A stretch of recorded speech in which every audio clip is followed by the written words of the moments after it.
Thank you, Nir. So first of all, I would like just to be more precise.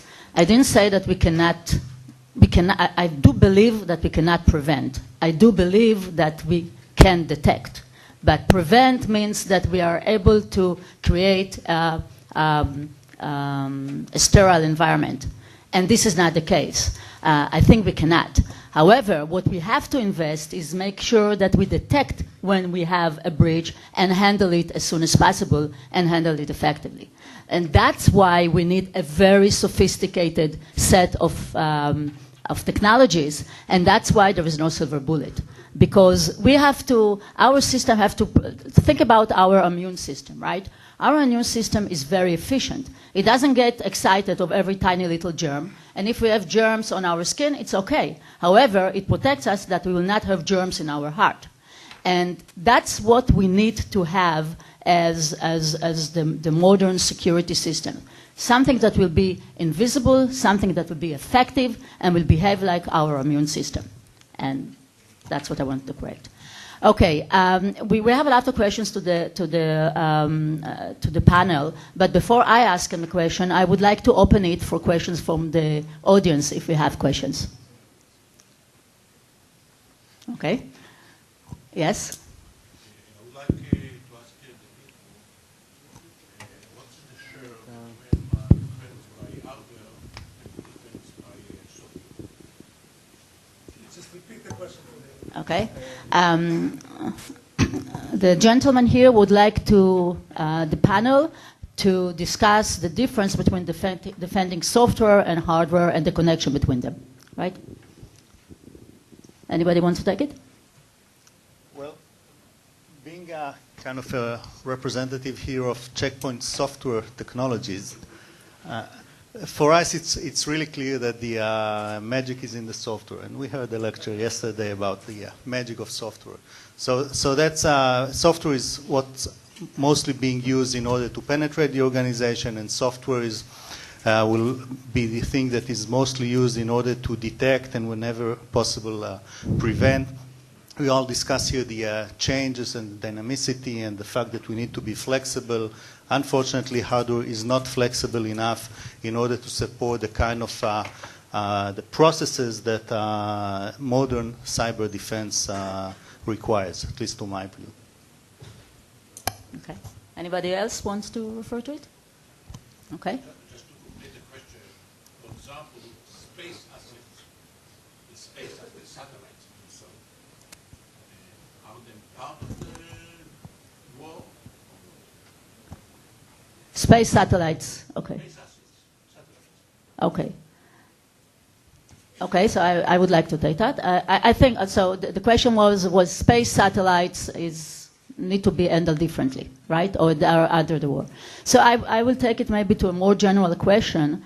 I think you're referring to the Internet of Things. Now it's a lot of devices and critical infrastructures are connected to the Internet and connected to many things, and maybe something which is also in space is also connected. Is that your question?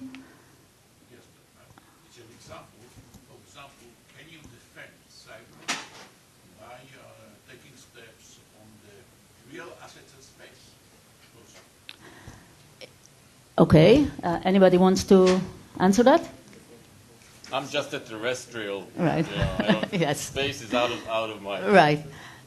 So I would like to agree with. We have a lot of channels defending what we have on Earth. So I think defending space is quite noble. But let's first focus on defending what we have on Earth. However, we do have to defend. Things that are, everything is now in the physical world controlled by a computer. Therefore, anything is under attack. Not that I believe that the Malaysian airplane disappeared because of a cyber attack, and I can argue with other people later. However, it's definitely, I can see when there is an attack. Let's look about cyber terrorism, right? So a regular terrorist who can explode himself in a train will kill all the people in the car, be around 100 people. It's horrible. However, a cyber terrorist who is penetrating the control panel of the train or the control panel of the airport can cause huge damage. Okay? So I think this is what we have to defend. It's attack on Earth using entities that can be immobile and not necessarily what we used to defend in the past. So I think this is the more interesting question than defending satellites on the, in space. And I think that defending network or devices that are connected by SCADA, for example, are a must for our environment, because this is where the next war will be. Any other people who wants to refer to that? Okay, yes? As a corollary to that, however, I mean, the protection of cyber protection of space assets is critically important, and in many ways far exceeds things that can happen on a terrestrial basis. Imagine if you lost the global positioning system. Correct. The impact that would have on worldwide operations. So it's an integral part of cybersecurity, and agencies that are involved in space satellites are equally concerned about cybersecurity. I fully agree. Again, I can connect it to the Internet of Things. There is many things that are controlled now via the cyber, and we have to protect it. Obviously, GPS, it will be a disaster. On the other hand, I can think about many other aspects of our life that if, for example, even just the lights, if, I mean, not talking electricity, but if all the street lights, not the street lights, traffic lights, sorry, I'm losing my English, all the traffic lights were disrupted, then would be a huge problem. Okay, so of course we have to defend the GPS. What I was referring, let's not trying to protect the satellites, for example, that are now traveling to Venus or to the moon, because they are probably less going to be the target of an attack. But GPS system is a critical infrastructure, absolutely. Yeah, exactly. Yes? My thoughts about the future of cyber is more to the intelligence side. I think that this morning we heard more about the technology than the social side of the effect, the social side of cyber. And my question is about developing tools, intelligence tools, and social gathering, social information gathering, and social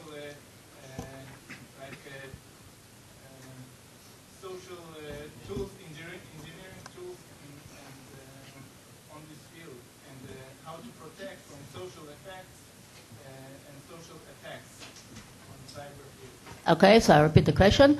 The question referred to the fact that we have a lot of our life is now exposed in social network, and how to protect, again, using that information in a social engineering attack. Does that summarize the question?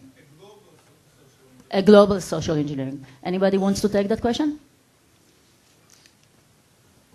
I mean, I can try, but it's, once again, there's a big difference here between kind of governments and what they can do, the way they collect information or actually collect intelligence, the way, how intrusive they are, and the way that companies, commercial companies like ours, is operating in both in terms of what we collect, privacy issues and stuff like that, and to what degree we kind of go out proactively, bring in to fetch information, rather than just kind of analyze the more like the intelligence from the technological point of view. What new types of attacks, new types of malware, and so on.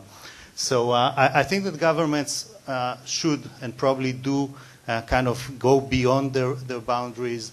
They are less restricted to some degree, both in terms of resources and the rules of operation.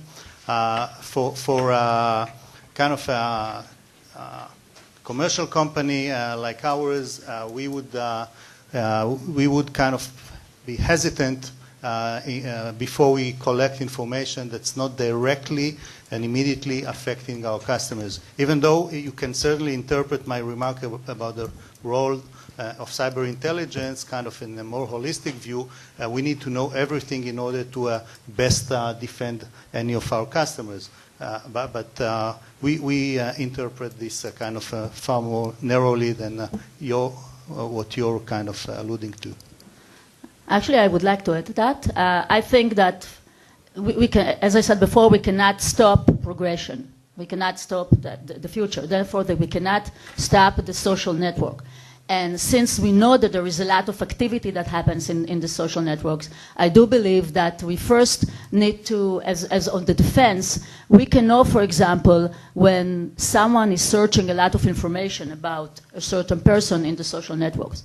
Okay? And when we know that, we can provide, it's probably more likely that someone is going to, that this person is under attack.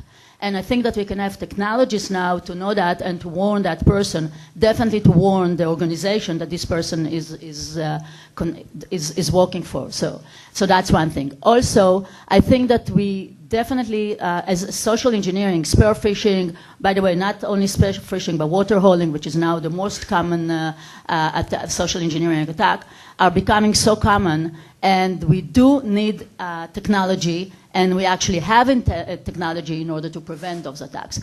And we cannot rely on the victim. We cannot rely on, because we are all victims, we cannot rely on the simple person to protect themselves and to behave better, because no matter how much education they are going to give them, they are going to make mistakes. Therefore, we must use technology in order to defend against that. So I agree with you. Any more questions? Yes? Yes, go ahead. Yes. I'd like to address my question to General Zamir. I enjoyed very much your presentation. Thank you very much. And I would like to know, if you elaborate a little bit more on that change of energy towards the data. I think that's a very interesting approach. Could you give us a little bit more information?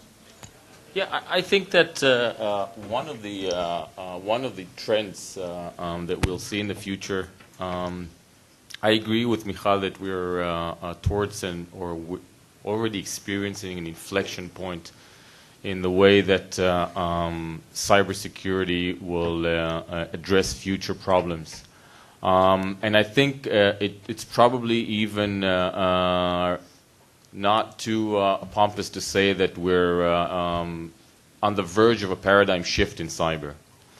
And in order to, and this will obviously have bring a lot of opportunities to many players like Checkpoint and other big enterprises, and a lot of startups that are doing a lot of things. One of the thoughts that we're trying to promote is, again, it's an asymmetric situation right now. A lot of the amount of energy, the amount of the price that enterprises, and I'm speaking about enterprises, and enterprises, like Ron said, could be governments or other entities. But big organizations, enterprises, the cost of defense, both direct and indirect, is rising in a much higher pace than the cost of offense. And this creates a sort of an unsustainable gap over the years, which I think we're experiencing already. And the price is obviously what you have to pay directly to vendors like Checkpoint and others. And the price is also an indirect price because it brings down the efficiency of your system. Because we can speak about global positioning systems, etc. But at the end of the day, when an enterprise salesperson goes out in the morning, what he cares about is that he can open his computer and connect to the enterprise and make his sale.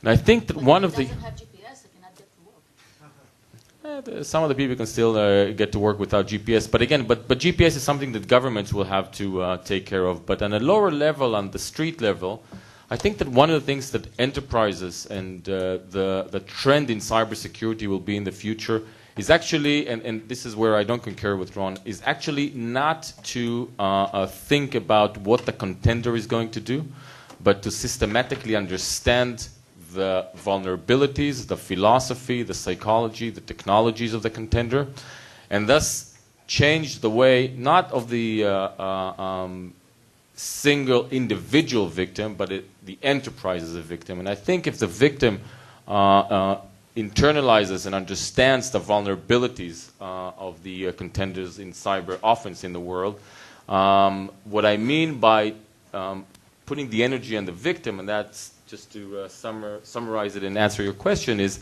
that if the victim understands this, he can act in a manner which will make his environment, and this is where I do concur with Michal, which is more like an organism, more like a biological organism, and that is that the victim will create a hostile environment for the contender. And if you can create a hostile environment, then you don't always have to detect who the contender is. Because remember, if somebody is spending millions of dollars and a lot of resources in order to make an APT, for example, advanced persistent threat, let's speak about the high end of cybercrime.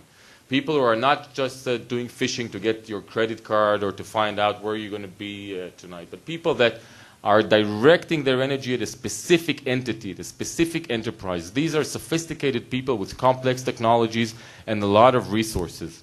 And they're doing this not just to bother you, but because they have an end to what they're doing. They either want to disrupt your business continuity for some reason, doesn't matter if it's political or business, or they want to get information out of the business.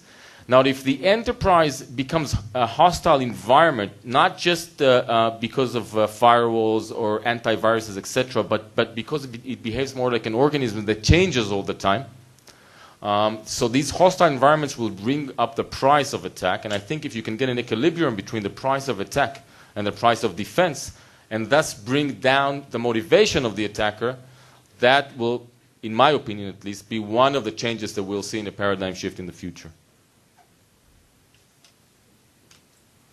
Any more questions? Okay. Thank you very much. Really enjoyed being here. Thank you to my colleagues.